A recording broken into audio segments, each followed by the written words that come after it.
Olá, desejo que todos estejam bem. Nós vamos dar continuidade à leitura do livro Nossos Filhos São Espíritos. E o autor do livro é Hermínio Camargo Miranda. E nós vamos ver hoje o capítulo 4, cujo título é Responsabilidade.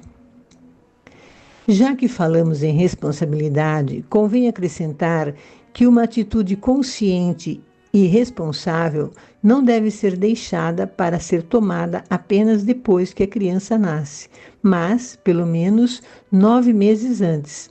Em verdade, poderíamos recuar ainda mais o alcance de tal atitude, pois a maternidade e a paternidade exigem de nós um mínimo de preparo, que obviamente não dá para ser adquirido apressadamente em poucos meses. Então nós vimos na contracapa do livro os cuidados e o preparo para a casa, né? A providência dos móveis para o bebê, roupas, cobertas e outras tantas necessidades, né? Que são precisos os cuidados necessários ao bebê. Então realmente é preciso um período com certa antecedência para que se prepare a gestação. Quando o casal já tem ciência de que podem e querem ser pais, procuram se fortalecer para cumprir seus papéis como pais. Mas há casais que se recusam a ter filhos, há aqueles que fazem essa opção e há outros que não podem ter filhos e gostariam de ter. O fato é que para nascermos precisamos de um pai e uma mãe que geram o nosso corpo, com o auxílio divino e também cuidaram de nosso desenvolvimento, os nossos pais, né, cuidaram do nosso desenvolvimento, da nossa evolução intelectual e moral, e pela oportunidade da vida que tivemos a oportunidade, né?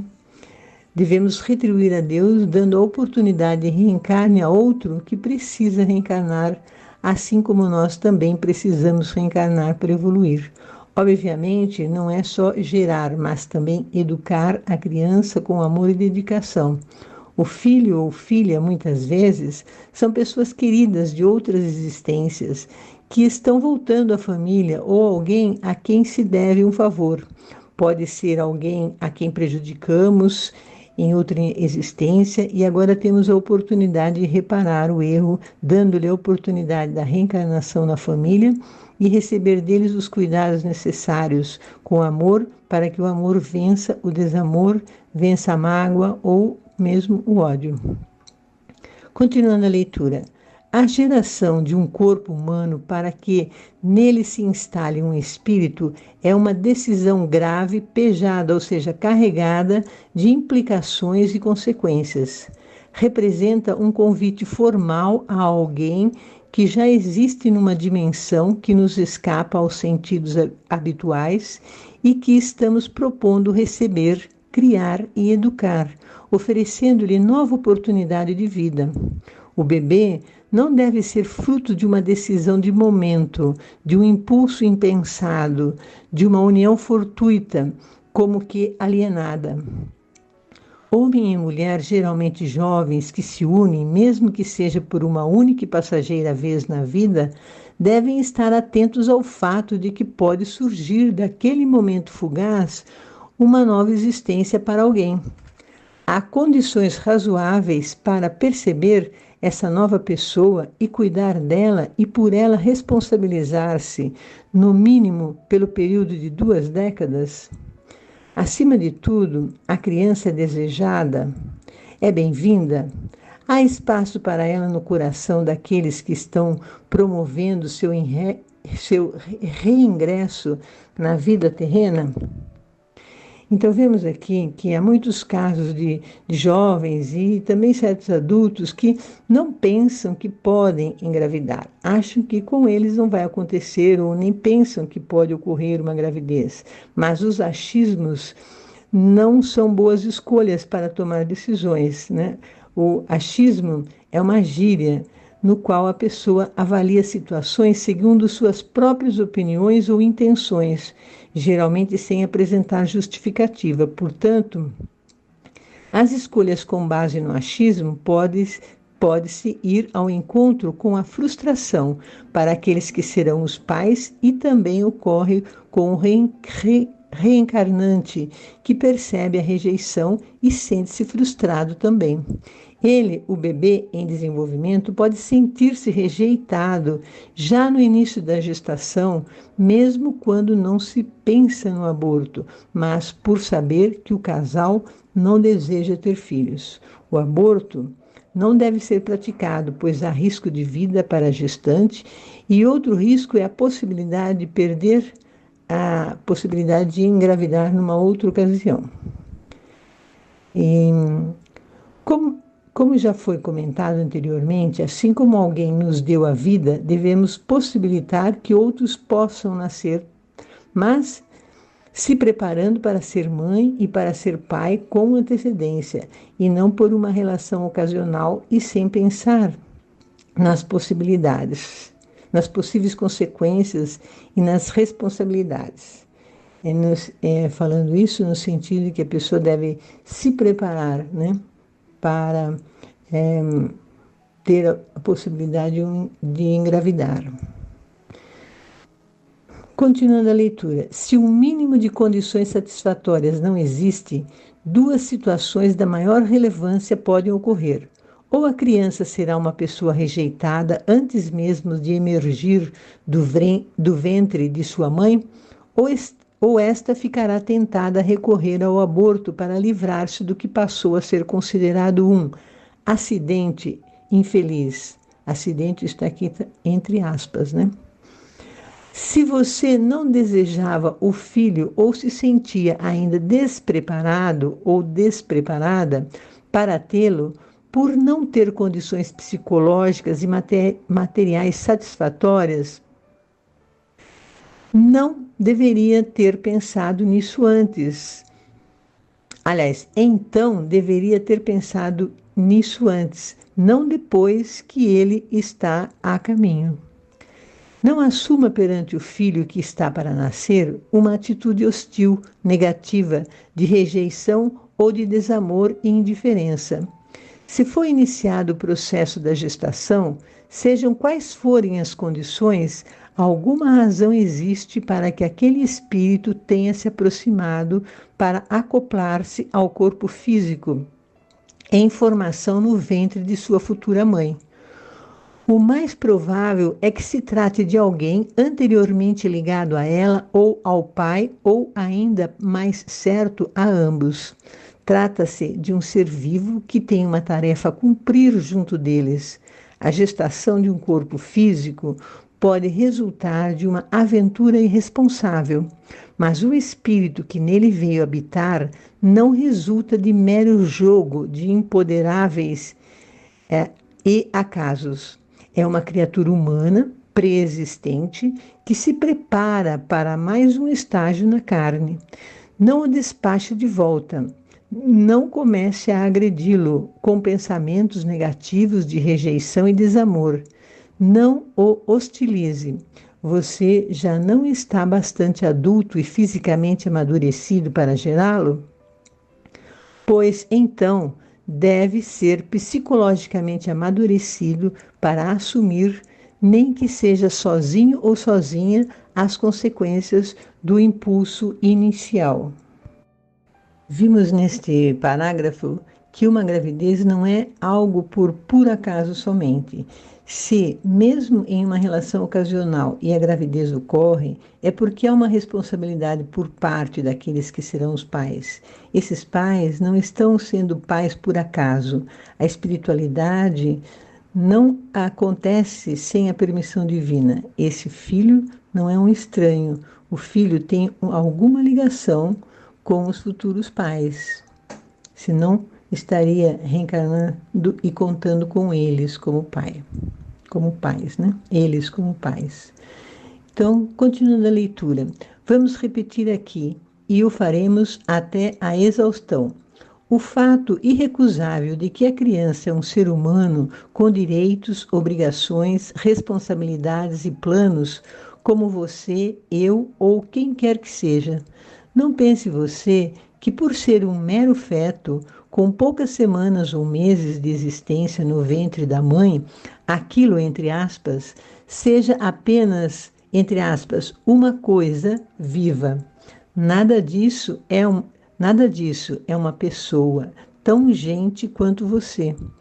Dificilmente você saberá com suficiente precisão de quem se trata e quais as vinculações anteriores que os unem.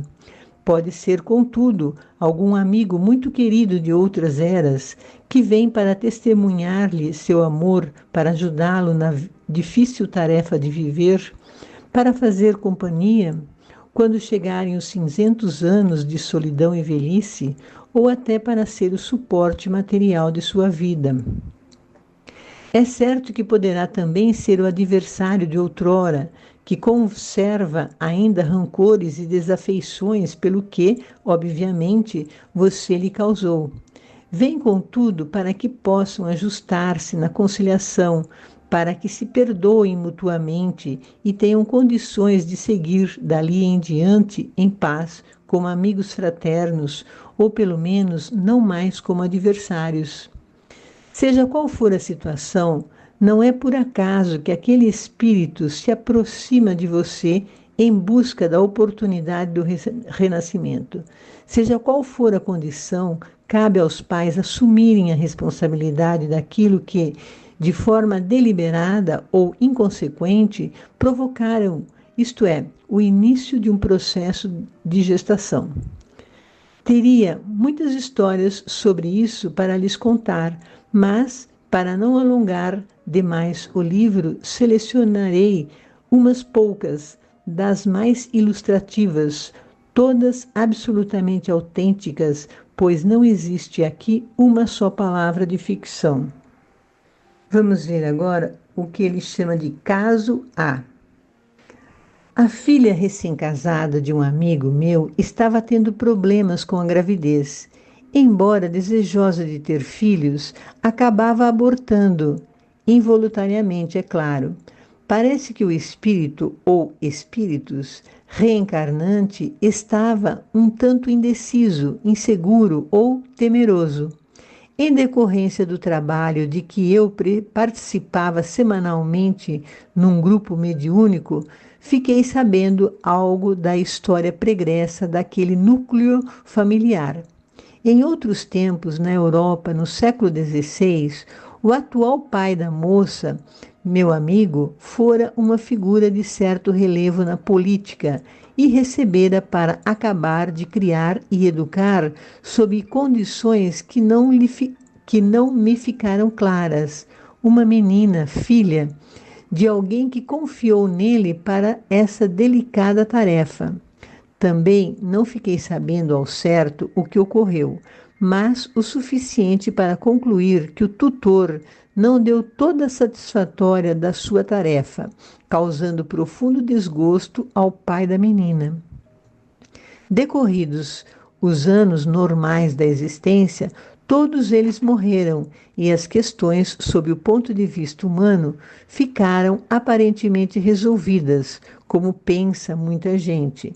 Mas não é assim que se passam as coisas além dos nossos insuficientes 5 sentidos. Passado o tempo, séculos no caso, a menina confiada ao eminente político renasceu como filha deste, agora vivendo no Brasil. Ficamos com o direito de imaginar que, como ele não dera conta razoável de seu cargo de tutor na Europa, há cerca de 4 séculos, resolvera assumir a integral responsabilidade de pai da menina, em nova existência. Aí foi a vez do antigo pai da menina, lá, também renascer como filho de sua antiga filha e, portanto, como neto do homem importante a quem ele confiara sua menina. Estão entendendo a trama? Esse foi o esquema armado para resolver o conflito criado entre eles e que permanecera sem solução. O problema é que o homem ficara tão magoado com a pessoa a quem entregara sua filha que agora relutava em aceitá-lo como avô. Será que ele não iria causar-lhe outro desgosto? Nesse ínterim, a filha do meu amigo ficara grávida novamente e outra vez ocorria o risco de perder a criança por um aborto involuntário. Como eu, indiretamente, soubesse das razões de todo aquele drama de bastidores, mandei um recado um tanto enigmático para meu amigo, futuro vovô, mas que ele entendeu perfeitamente. O teor do recado era mais ou menos o seguinte, abre aspas, amigo, o espírito que está para renascer como seu neto sente-se temeroso porque, no passado, teve problemas com você. Procure conversar mentalmente com ele, dizendo-lhe que tudo passou e que você o receberá hoje com muita alegria e amor. Diga-lhe que confie e venha em paz. Fecha aspas. Daí em diante, as coisas correram bem. A gravidez teve bom termo e o garoto nasceu forte e bonitão. Diz-me o avô que se dão muito bem. A história é um pouco complicada, então vamos repensar para melhor esclarecer. O pai da gestante seria, portanto, o avô da criança que estava para nascer. Só que por muitas vezes o espírito desistia da encarnação e, portanto, ocorria o aborto natural.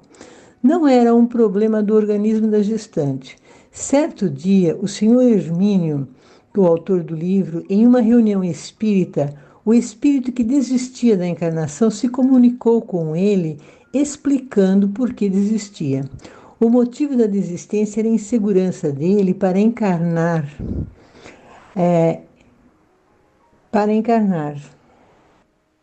O problema dele era o pai da gestante.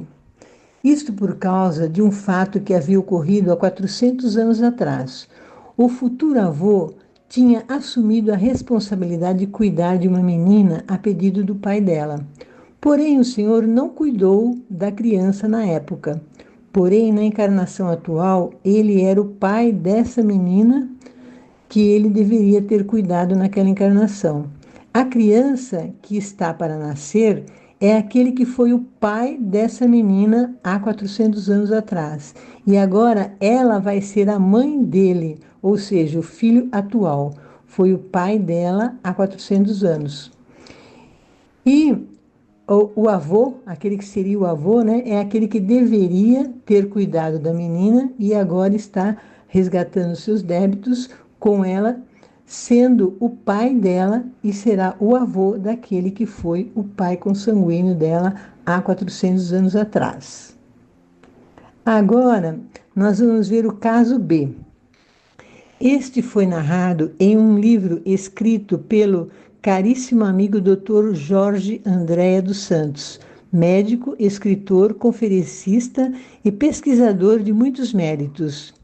É a história verídica de um casal de média idade que, julgando mais que suficiente o número de filhos que tinha trazido para a vida na Terra, resolveu não mais enviar convites para ninguém. A providência indicada era a de ligar as trompas da senhora, ainda com alguns anos férteis pela frente. Por imprevista contingência, um dos médicos faltou no dia da cirurgia e o próprio marido, que também era médico, foi solicitado a fazer parte da equipe, a fim de suprir a ausência do colega.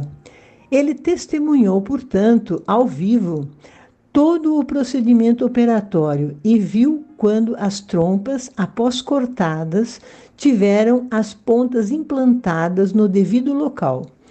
Nenhuma possibilidade havia, portanto, de gravidez posterior àquela cirurgia radical.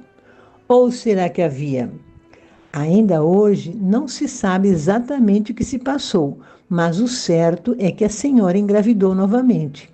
Parece até que alguém, entre aspas, promoveu uma cirurgia invisível para restaurar as trompas, costurando-as competentemente e colocando-as novamente a funcionar, para que mais um espírito pudesse retornar à carne.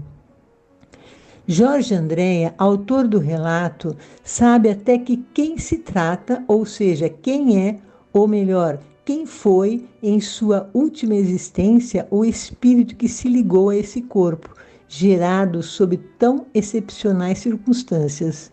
Muito conversaram eles, enquanto a criança era apenas, entre aspas, um espírito do outro lado da vida. Na verdade, muitos desses entendimentos e negociações ocorrem nos planos invisíveis entre futuros pais e futuros filhos, que participam em conjunto das programações e acertos que dão continuidade a antigos relacionamentos mútuos que se projetarão pelo futuro afora. Se tudo correr bem e se todos tiverem bastante juízo, como dizia minha mãe, o futuro será melhor. Se repelirem ou agravarem as condições do relacionamento, então que se pode esperar senão um cortejo de dores e desajustes? O caso A não é um exemplo típico de rejeição paterna ou materna ou sequer da parte do avô. O espírito é que se mostrar visitante e receoso de enfrentar as dificuldades que talvez nem chegassem a se concretizar. O caso B, narrado por Jorge Andréa, não foi de rejeição, pelo contrário, dado que o espírito foi recebido com amor e está sendo cuidado com o maior carinho e desvelo, bem como respeito pelas suas excepcionais condições de personalidade.